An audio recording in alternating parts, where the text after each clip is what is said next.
Hi, it's Timo. Welcome to Norwich City Central. Hello everybody, Lewis, Norwich City Central. Hope you're doing well. Welcome back to another match preview, Brentford versus Norwich. Thanks for watching. Thank you for sticking by the videos and sticking by Norwich City, because it's been quite bleak from a Norwich City perspective. It's never been this bad in the top flight for Norwich, and yeah, it's been pretty bleak following Norwich. So thanks for sticking by, watching the videos, and yeah, let's hope Norwich City can turn their fortunes around, or perhaps from the first 10 games. We are far from good enough at all, and it could be pretty bleak from now to the end of the season if we continue how we are. If you look at what Norwich City need just to stay up, they need about 1.4 points per game, and that would mean Norwich City have to average a top half finish just to even stay afloat and get to that 40-point mark. Can we see that happening?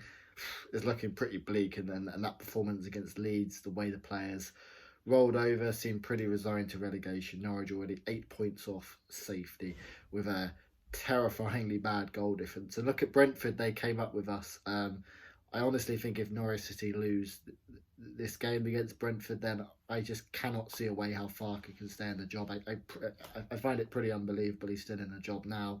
I would love to see him turn it around. And look, if Norwich City do turn it around, if Daniel Farke does turn it around, it will make for the most magical story. It will make for one of the greatest escapes already this early on in the season, and I'd love to see it happen. But from the evidence we've seen so far, I think the answer to that is pretty compelling. But I'd love to hear your thoughts down below in the comment section. And if you are new to Norwich City Central, please do subscribe for consistent Norwich City content.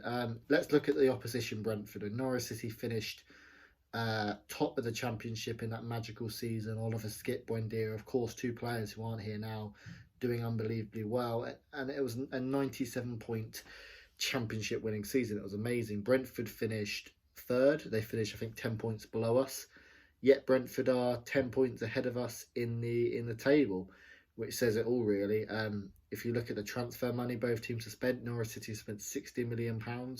Brentford has spent £40 million. And on paper, you would say Norwich's team are better. On paper, Norwich's team is better than Brentford, and that was reflected in the table last year. But Brentford have got a manager in Thomas Frank who is stuck to his philosophy, stuck to his beliefs. He is that Brentford are very aggressive on the pitch, forward thinking, fearless, and that's been reflected by their results so far this season. And Brentford, you'd argue off the pitch, Norwich and Brentford are two of the most well-run clubs, certainly at kind of the Championship level. But Norwich City are very envious of Brentford and how they're doing things at the moment. But this is a good opportunity for Norwich City to play Brentford. And to be honest, Norwich City in recent games have played, Brighton without their best player, Basuma, Burnley without their best player, Cornet, Chelsea without some of their strikers. Leeds had Rafinha, but they were missing Bamford.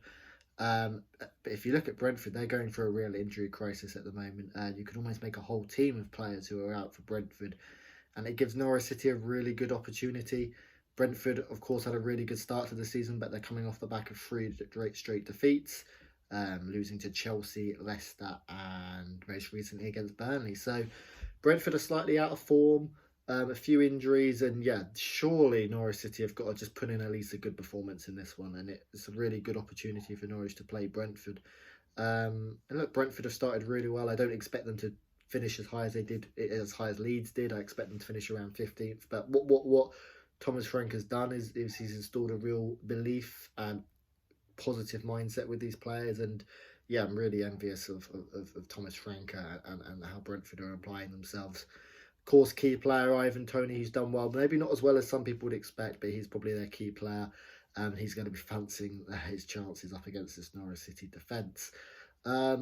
And that's it for Brentford, really. They've got some injuries, quite a few injuries. Their Christian Ajer, their £15 million centre-back, their goalkeeper, Raya, Mbembo, Uwisa. So they've got a few injuries, and, coming off the back of three defeats, it's an opportunity for Norwich. But there's no team anyone would want to face in the Premier League than Norwich at the moment. And I spoke about the transfer fees. There's a big debate around who's to blame for this start at the moment. Of course, you've got lots of different divisions. If you look at a bottoms-up way of looking at it, the players are responsible on the pitch, but then you think who they're coached by the manager. But then you argue, was it the recruitment that let them down? And then you argue, right to the owners, could Norwich have had more money? But for me, it's really difficult. And in terms of blame and what Stuart Webber likes to do, he likes to always bring it as a collective. And I kind of agree with that. it's a collective effort.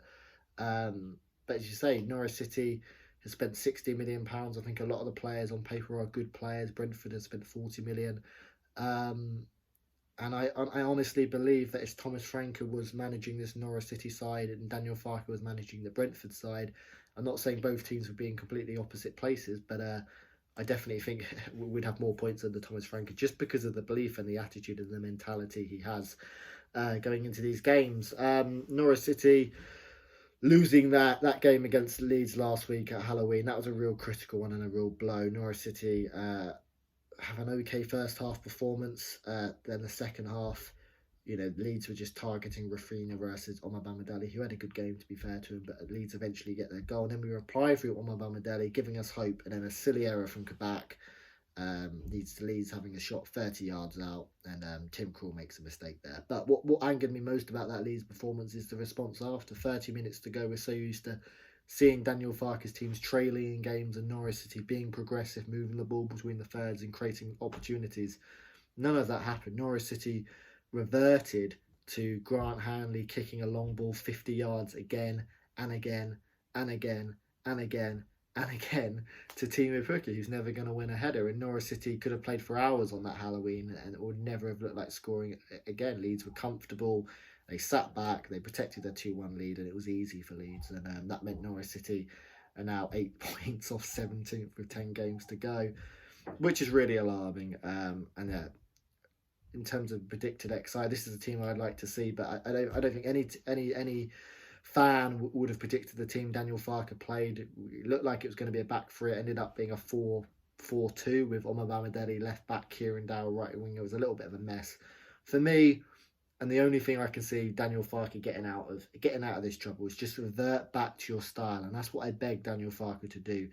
Revert back to your style. Revert back to the 4-2-3-1, which has been successful for a number of years, and just attack teams. Because no one wants to see Norwich City shut up, stop, and get a 0-0 draw.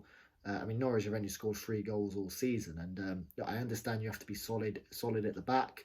But I honestly think for Farke and to get out of this, just revert back to your old style, a 4-2-3-1, and just go for it. Be positive, have that positive mindset, be aggressive, and go at Brentford. None of the back three. A lot of these players are used to playing the 4 system. So I would just go with that personally, and I think that's Daniel Farke's best way to get out of it. That's the team I would like to see. Cantwell's frozen out. I wouldn't mind seeing Cantwell come in and maybe playing on the left instead of Zolis, or Cantwell through the middle and dropping Billy Gilmore back a bit. But that's the kind of team I'd like to see. Will we get it? Probably not. Well, probably not. What will we get? A back three, a 4-4-2, a 4-2-3-1, a 4-2-4. Goodness knows.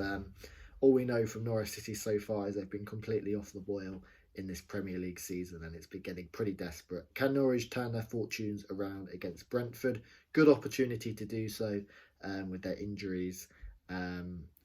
Norwich City finished plenty of points above Brentford last season, but it's funny how the tables have quite literally turned. Thank you for watching this match preview. Leave your thoughts down below, and I'll see you later.